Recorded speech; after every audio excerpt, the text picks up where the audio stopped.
저는 20여 년 전 대학교 3학년 때 이스라엘을 처음 방문했습니다. 그때 이스라엘을 바라보면서 어린 나이에 이곳이 예수님이 살았던 곳이구나, 이곳이 성경의 이야기의 배경이 되는 곳이구나, 20여 년 전 그렇게 이스라엘을 보았습니다. 20여 년이 지나고 이제 목사가 되어 다시 이스라엘 방문하게 되니까 감회가 굉장히 있었습니다. 특별히 이번 기간 동안에 세계 각국에서 온 사람들과 함께 이스라엘 문제를 놓고 함께 강의를 듣고 토론을 하고 그런 가운데서 크나큰 도전을 받게 되었습니다. 세미나를 한 열흘 정도 프로그램을 마치고 또 사도 바울이 복음을 전했던 그리스와 로마까지 돌아보면서 나름대로 참 뜻깊은 시간을 갖게 되었습니다. 다시 한번 이 자리를 빌려서 이런 기회를 주신 교회 성도님들과 기도해 주신 분들께 감사를 드립니다. 제가 참여했던 프로그램은 야드 바셴이라고 하는 곳에서 펼쳐졌는데요. 야드 바셴이라고 하는 것은 이스라엘의 600만 명이 세계 2차 세계대전 때 목숨을 잃고 그들을 기념하는 곳입니다. 그들을 기념하고 또한 그들의 정신을 교육하는 곳이 바로 야드 바셴인데요. 제가 있었던 곳에서 특별히 이스라엘을 품고 있는 사람들을 많이 만나게 되었습니다. 제가 한번 찍었던 사진을, 거기서 찍었던 단체 사진인데요, 공식적으로 찍어준 사진인데 그 사진에 보면, 사진이 나왔나요? 사진이 아직 안 나왔군요. 네. 그 세계 각국에서 와서 특별히 이 예루살렘을 품고 있는 사람들이 같이 모였었는데요. 이제 앞쪽에 제가 있고, 특별히 유럽 쪽에서 독일에서 노르웨이, 이탈리아, 미국, 캐나다 등지에서 모였습니다. 함께 모여서 제가 있는 곳이 해발 800m입니다. 이곳에서 바라보는 예루살렘은 무척 아름답습니다. 여러분, 예루살렘 하면, 이스라엘 생각하면 많은 분들은 낙타 생각하는 분들이 많아요. 그죠? 괜히 중동하면 낙타 타고 그럴 것 같은데 낙타가 있는 곳도 있지만 이곳은 상당히 뒤쪽을 바라보면 나무들이 있고 아름다운 산지입니다. 이 아름다운 산지의 주인이 누굴까요? 지금 유대인들과 팔레스타인들이 함께 살고 있습니다. 굉장히 정치적으로 복잡하고 군사적으로도 상당히 복잡한 지역입니다. 이곳에 이스라엘 사람들은 우리가 생각하는 것보다 훨씬 더 이 땅에 대한 자부심과 아픔을 간직한 사람들입니다. 그리고 600만 명이 죽었습니다. 가스실에서도 죽고요, 배가 고파서도 죽고, 과장된 숫자가 아니라 과학적으로, 통계학적으로 숫자를 세봤더니 600만 명입니다. 지금 이스라엘 사람들 말고 이스라엘에 거주하는 유대인뿐만 아니라 미국, 유럽, 아랍, 아프리카 곳곳에 흩어져 있는 유대인들의 총 숫자가 1,500만 명 정도 됩니다. 600만 명이 죽은 거예요.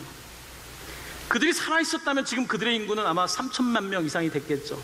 아이들 낳고 또 낳았을 테니까요. 그들은 AD 70년에 로마가 와서 예루살렘 성을 무너뜨리고 나서 2000년 동안 나라를 잃어버리고 홀로코스트라고 하는 그 아픔을 겪고 이제는 이 땅을 차지한 거예요. 그들은 치열합니다. 남자는 군대 3년을 가야 되고요, 여자는 군대 2년을 가야 됩니다. 제가 같이 있었던 곳에 프로그램을 맡았던 한 젊은 어시스턴트가 있었는데요, 자기는 영국 런던에서 왔답니다. 영국의 시민권을 포기하고 이스라엘 국민이 되어서 군대 3년을 다녀왔고, 전철에서 한 젊은 여대생을 만나서 이야기를 나누는데 자기는 뉴욕에서 왔답니다. 미국의 시민권을 이제 그것보다 더 이스라엘의 시민권을 갖고 이곳에 살아간다고 합니다. 물론 여자지만 군대를 가야겠죠. 이들에게 이스라엘 땅이란 이 작은 땅입니다. 강원도만한 이 땅은 그들에게 너무 소중한 땅인 거예요. 나라를 잃어보았던 사람들에게 600만이라고 하는 인류 역사상 한 번도 일어나지 않은 이런 비극적인 일을 겪고 나서 이들은 여전히 이곳에 모여서 하나님을 다시 찾고 있습니다. 그래서 그럴까요?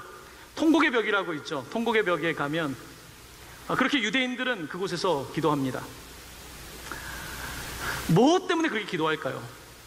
그곳은 솔로몬 벽이 있던 곳이거든요. 솔로몬 성전의 벽이 남아있던 바로 그 자리에서 그들은 이 예루살렘의 회복을 위해서 여전히 기도하고 있는 것을 보게 됩니다.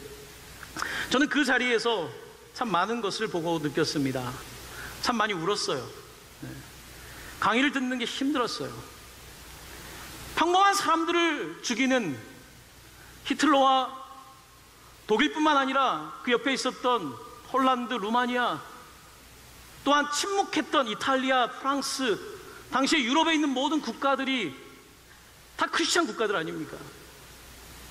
이 사건의 중심에 들어가서 현장에서 바라보면서 참 많이 아프고 무거운 시간을 보냈습니다. 오늘 이스라엘 다녀와서 여러분들과 함께 성서 일과를 따라서 나누는 본문이 참 공교롭게도 아랍에 관한 이야기입니다. 아브라함의 자손 이스마엘에 관한 이야기가 오늘 성서 일과에 펼쳐지는 것은 어쩌면 우연이 아닌 것 같습니다. 저는 3주 동안 고민을 했어요. 오늘 설교를 어떻게 할까? 왜냐하면 정치적인 이야기를 할 수도 없고, 어떻게 이 복잡한 유대, 이슬람, 기독교라고 하는 아브라함의 보통 삼형제라고 사람들은 부릅니다. 아브라함의 자손이라고 하는 이 갈등 속에서 오늘 본문을 어떻게 설교해야 될까 저에게 굉장히 큰 고민이었습니다. 자, 그 본문의 이야기를 여러분들과 함께 조금 나누려고 합니다. 먼저 아브라함의 이야기를 좀 할까 합니다. 여러분, 아브라함은 75세에 갈대아 우르를 떠나서 하나님이 약속하신 가나안 땅으로 가게 됐습니다. 가나안 땅은 지금 현재 이스라엘 사람들이 살고 있는 그 땅입니다. 갈대아 우르는 이라크입니다. 여러분, 중동의 지도를 대략 아십니까? 이라크에서 떠난 거예요. 그러니까 아브라함도 그 조상들이 이라크 사람인 거예요. 흔히 사람들은 예수님을 생각할 때에 백인, 하도 영화를 봐가지고 백인의 모습을 가지고 있다고 생각하는데, 예수님은 아랍 사람과 비슷한 모양을 가지고 있습니다. 마리아는 백인 여인이 아닙니다. 아랍 여인과 비슷합니다. 바로 그 아브라함, 갈대아 우르, 이라크를 떠나서 가나안 땅에 온 아브라함의 이야기가 오늘 우리 그리스도인들이 믿는 이야기의 중요한 뼈대를 이루고 있습니다. 창세기 12장에서 하나님께서는 아브라함에게 이렇게 말씀하십니다. 내가 너로 큰 민족을 이루고 내게 복을 주어 내 이름을 창대하게 하리니 너는 복이 될지라. 아브라함이 75세에 하나님의 약속을 받고 떠나는데요, 그가 175세에 죽습니다. 175년 세월 가운데 75세에 떠났다고 한다면 우리의 세월로 100세로 나누면 약 40대 정도의 그가 고향을 떠난 것입니다. 삶의 중반기에 중대한 결정을 하고 그가 고향을 떠났는데 하나님의 약속을 믿고 따라갔습니다. 여러분, 아브라함의 아버지의 직업이 뭔지 아십니까? 아브라함의 아버지 데라의 직업은 우상을 만드는 일이었습니다. 아버지가 우상을 만드는 일을 할 뿐만 아니라 주변에 있는 모든 사람들은 우상 숭배하는 사람들인 거예요. 여러분, 세계 문명이라고 하는 것은 원래 다신론에서 시작됐습니다. 많은 신들이 있는 거예요. 바다에도 신이 있고 산에도 신이 있고 아름다움의 신도 있고 술의 신도 있고 많은 신들이 있어요. 그런데 아브라함은 많은 신들을 믿는 다신론, 폴리티즘이라고 하는 이 다신론 세계 속에서 하나님을 만나게 되고, 나는 하나님만 예배하겠다, 유일신, 모노티즘이라고 하는 것이 아브라함에게 시작이 됩니다. 하나님만 믿겠다. 이것은 상당히 어려운 이야기입니다. 사람들은 하나님만 믿겠다, 하나만 믿겠다는 것을 상당히 불편해합니다. 이것도 좋고 저것도 좋고, 하나님도 믿지만 세상도 같이 살아가는 것이 마땅하다고 생각하는 것이 우리의 상식적인 삶 아닙니까? 그런데 아브라함은 하나님께서 선택하셨고, 아브라함도 하나님을 선택하고 하나님의 약속을 향해 나아갑니다. 자, 그런데 문제가 생깁니다. 근데 하나님께서 대단한 민족을 이루겠다고 말씀을 하셨는데요, 대단한 민족을 이루려면 애가 있어야 되는데 10년이 지나도 아이가 없는 겁니다. 10년이 지났는데 아이가 없어요. 그때 부인 사라가 아브라함에게 그 여종 하갈을 줍니다. 아브라함 나이 85세 때입니다. 75세에 떠나서 85세에 하갈이라고 하는 여종을 취하게 되고 86세에 아이를 낳습니다. 조금 더 견뎠으면 좋을 텐데 이들은 하나님의 약속을 끝까지 믿지 못하고 어쨌든 하갈을 통해서 이스마엘이 생겨나게 됩니다. 자, 그리고 나서 세월이 또 지났어요. 아브라함이 99세가 될 때 하나님께서 나타나셔서 너에게 정말로 아들을 주겠다. 그런데 그 아들은 하갈, 여종의 종이 아니라 부인 사라를 통해 주겠다 하고 100세 때에 아이를 낳게 됩니다. 100세 때에 아이를 낳게 되는데 오늘 자 읽은 본문을 보시면요, 어떤 이야기냐면 100세 때에 아들을 낳게 되는데, 그러고 나서 이제 이삭이 젖을 뗄 때에 잔치가 벌어졌습니다. 돌잔치쯤 벌어진 거죠. 그때에 이스마엘이 어떻게 행동을 하냐면 애굽 여인 하갈의 아들이 이삭을 놀리는지라. 자, 놀리는지라라고 되어 있는데요, 놀릴 수 있잖아요. 근데 이게 그냥 놀리는 게 아닌 거예요. 지금 하갈과 사라 사이에는 13년 동안 갈등이 있었던 거예요. 여러분, 부인은 한 명만 얻으셔야 합니다. 여기 우리 중요한 교훈을 얻어요. 부인은 한 명만 얻어야 돼요. 부인을 둘을 얻게 되면 아브라함도 힘들어요. 믿음의 조상도 만만하지 않은 문제에 부딪힌 거예요. 13년의 갈등 동안에 참고 참았는데 돌잔치를 하고 나서 사라가 못 참는 거예요. 아브라함이 부탁을 합니다. 내어 보내달라고. 그래서 하갈과 이스마엘이 쫓겨나게 됩니다. 자, 오늘 본문을 보면 참 동정심이 생겨나요. 하갈과 이스마엘에 대한 동정심이 생겨납니다. 여러분 잘 아시다시피 이스마엘은 현재 아랍의 조상입니다. 아랍, 이스라엘 강원도만한 땅덩어리를 제외하고 북아프리카와 중동 지역은 전부 다 아랍입니다. 위쪽으로는 터키와 동쪽으로는 인도네시아까지 이슬람의 권역은 상당히 넓습니다. 유대인들이 아브라함을 우리의 조상이다, 이삭이 우리의 조상이고 야곱이 우리의 조상이라고 하는 것처럼 아랍 사람들은 아브라함과의 아들 이스마엘이 우리의 조상이라고 생각합니다. 똑같은 이야기를 성경과 쿠란은 다르게 이야기를 하고 있습니다. 자, 그런데 인간적으로 하갈과 이스마엘에 대한 동정심이 생겨나는 건 사실인데 랍비들은 여기에 대해서 무슨 이야기를 할까요? 랍비들의 문헌을 좀 찾아보았습니다. 이스마엘은 분명히 하나님께서 오늘 말씀하신 것처럼 너도 한 민족을 삼겠다, 한 민족을 삼아서 축복하겠다는 말씀을 하셨어요. 하나님께서는 이스마엘을, 이 민족을 절대로 하나님께서 무시하지 않습니다. 하나님께서 이 민족을 세우겠다고 말씀하고 계시는데 랍비들의 견해에 의하면 이스마엘은 성장하면서 와일드하게 컸다는 거예요. 거칠게 컸다는 거예요. 하나님의 그 유일신 신앙을 지키기에는 그가 부족했던 거예요. 그의 어머니 하갈은 애굽 문명 속에서 자라난 여종입니다. 오늘 본문 끝에 보면요, 이스마엘은 애굽 여자와 결혼하게 됩니다. 이것이 당시에 있었던 민족의 분포도에 관한 이야기입니다. 자, 오늘 본문을 보면서 우리는 참 안 됐다라는 마음을 품지만 또 한 가지 생각을 하게 됩니다. 누가 복을 받을까에 대한 생각입니다. 복.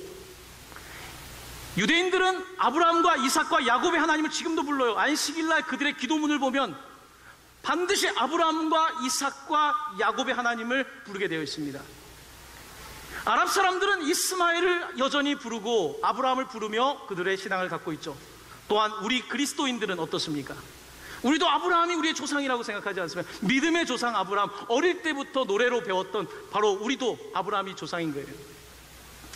자, 세월이 지났는데 문제는 아브라함의 자손들끼리 갈등이 만만하지가 않습니다. 심각한 갈등을 하는 거예요. 요즘 일어나고 있는 IS 이런 사건들은 유대인과 아랍의 갈등이 아니라 아랍의 형제들끼리의 또 갈등이에요. 아랍은 무함마드라고 하는 AD 7세기에 그 선지자를 통하여 시작된 종교 아닙니까? 그런데 이 아랍의 갈등의 핵심은요, 무함마드가 후계자를 안 정했거든요. 후계자가 누가 될 거냐에 대한 문제 때문에 지금까지 싸우는 거예요. 핵심은 누가 정통이냐 아니냐. 오늘 본문의 이야기도 그 이야기를 담고 있습니다. 누가 정통이냐? 아브라함의 아들 이삭이 정통이냐? 아브라함의 아들 이스마엘이 정통이냐? 태어난 순서로 보면 이스마엘이 첫째 아들이거든요. 복을 받는 게 맞아요. 그런데 정통으로 따진다면 정말로 사라의 아들인 이삭이 복을 받는 게 맞지 않습니까? 자, 그런데 우리 크리스찬들이 보면 정통으로 말하면 우리가 또 정통 아니에요. 그렇죠? 아닙니까? 다 자기가 맞다는 거예요. 다 우리가 정통이라는 거예요. 여기에 큰 교리 싸움이 있는 것이고, 이 싸움은 그냥 끝나는 게 아니라 전쟁까지 갈 수 있는 싸움인 것입니다. 이건 단지 아브라함의 자손들끼리 이야기가 아니에요. 가톨릭과 개신교의 싸움도 얼마나 치열했습니까? 개신교 안에 얼마나 많은 교단이 있습니까? 정통에 관한 싸움이에요. 정통, orthodox. 누가 정통이냐, 누가 장자냐에 대한 싸움을 하고 있는 것입니다. 여러분도 장자라고 믿고 살고 계시죠? 저는 오늘 본문을 통해서 한 가지 우리가 보아야 될 것이 있습니다. 인간적인 동정심이 하갈과 이스마엘에게 들지만요, 그들에게 아쉬움이 나타납니다. 그것은 그렇게 복을 받을 사람으로 성장하지 못한 거예요. 물론 거기엔 이유가 있을 것입니다. 내가 여종의 아들이라고 하는 것이 심리적으로 이스마엘에게 어려웠을 수 있겠죠. 어떠한 이유를 불문하고, 하지만 이들은 하나님 신앙을 붙잡고 가기에는 랍비들의 해석에 의하면 문제가 있었던 것입니다. 그래서 하나님께서는 이삭으로, 또한 이삭 밑으로 가면 야곱으로 가지 않습니까? 야곱의 형 에서가 원래 복을 받아야 돼요. 장자권을 가지고 있잖아요. 그런데 그가 붉은, 우리는 팥죽이라고 하는데 그 붉은 죽 한 그릇에 장자권을 팔지 않습니까? 하나님의 복을 캐리할 수 있는, 가지고 갈 수 있을 만한 그와 같은 자질이 되지 못한 거죠. 바로 이와 같은 문제들을 성경은 기록하고 있고, 유대인들은 계속해서 아브라함과 이삭과 야곱의 하나님을 부르며 그들의 신앙을 철저하게 지킵니다. 저는 그곳에서 안식일을 2번 보냈어요. 안식일은 금요일 해질 때부터 토요일 해질 때까지예요. 여러분, 영상을 제가 처음에 갔을 때 보내드렸는데요, 제가 마가의 다락방에서 영상을 찍어야 되는데 안식일이 오는 걸 알고 해가 지려는 거예요. 6시 이전에 모든 버스는 끝나요. 제가 비싼 돈 주고 택시 타고 갔다 온 거예요. 안식일이 되면요, 제가 안식일날 유대 정통 그 회당에 가서 같이 예배를 드렸어요. 해가 지는 무렵에 걸어가는데요, 차가 없어요. 아랍 운전사들만 택시 운전을 해요. 철저합니다. 예배를 드리는데요, 이 유대인들 하나님 말씀을 다 외우나 봐요. 거의 보지 않고 줄줄줄줄 1시간 동안 따라가더라고요. 여러분, AD 70년에 나라가 망했어요. 1948년에 이스라엘이 국가로 세워졌어요. 2000년 동안 나라가 없는데 그들의 신앙은 남아있어요. 그들의 언어도 남아있어요. 여러분이 이민을 갔는데 여러분의 자녀가 2000년이 지나고 그 신앙을 유지할 수 있을까요? 유대인들을 보면 놀랄 수밖에 없어요. 도대체 무엇이 저들로 하여금 저렇게까지 신앙을 지키게 하는가? 제가 이제 이스라엘 갔다가 로마를 가게 됐는데요, 로마 지도를 펼쳐놓으니까 이스라엘 구역이 있더라고요. 이스라엘 구역이라는 말은요, 게토란 말 들어보셨습니까? 게토. 유대인들을 이 독일 히틀러 정권이 말살하기 위해서 먼저는요, 그 게토라고 하는 도시의 한 지역에 몰아넣습니다. 그 좁은 곳에요, 사람들이 나오지 못하게 하는 그 구역이 있어요. 로마에 가도 있고요, 각 유럽에 가면 도시마다 게토가 있습니다. 제가 그곳을 방문하게 됐는데 우연히 지도상에 있길래 찾아갔죠. 밤 9시 정도 됐습니다. 식당은 하나 가봤더니요, 그들은 코셜푸드라고 해서 유대인들의 그 음식법에 따른 음식을 하는 식당이 있습니다. 2차 세계대전 때 고통을 겪었던 그 게토에 유대인 여전히 회당이 있고 유대인 식당이 있는 거예요. 모여있는 사람들은 다 유대인인 거예요. 역사의 가장 아픈 현장에서 여전히 자녀들과 함께 유대 노래를 부르고 있는 거예요. 이탈리아 로마에서. 여러분, 얼마나 그들의 신앙이 강인한지 아십니까? 자신들이 받은 신앙, 하나님의 신앙을 놓치지 않는 것입니다. 예루살렘에 가면 놀라는 것이요, 그들이 성경에 나와 있는 모습 그대로 살아가려고 나름대로 애쓰는 거예요. 물론 사람들은 그게 바리새인 같다고 우리는 교회에서는 때때로 이야기하지만요, 우리의 의가 바리새인 같지 못하면 하나님 나라 가지 못한다고 예수님 말씀하지 않았습니까? 그들의 철저함. 자, 그런데 제가 오늘 여러분에게 드리고 싶은 말씀은 유대인들에 대한 칭송을 하자는 것이 아니라 아브라함의 자손이 누구인지에 대한 문제에 대해서 말씀드리는 것입니다. 유대인이 진짜 아브라함의 자손입니까? 아랍 사람들이 자손입니까? 아니면 크리스찬들이 아브라함의 자손입니까? 왜 우리가 복음을 받고 이 자리에 있겠습니까? 왜 주일날 세상에 나아가지 않고 이 자리에서 여러분들 예배하고 있습니까? 이것은 하나님께서 우리에게 특별한 소명을 주셨기 때문입니다. 우리가 하나님의 복입니다. 그 복은 우리만을 위한 복이 아니라 나누는 복, 흘러가게 하는 복일 것입니다. 여러분의 가정이 그런 복의 근원이 되길 바랍니다. 여러분의 인생이 그런 복이 되길 원합니다. 예루살렘에도 꽃이 피고 평양에도 꽃이 피기를, 이 땅 가운데 하나님의 나라가 이루어지게 되기를 예수님의 이름으로 간절히 축원합니다. 아멘.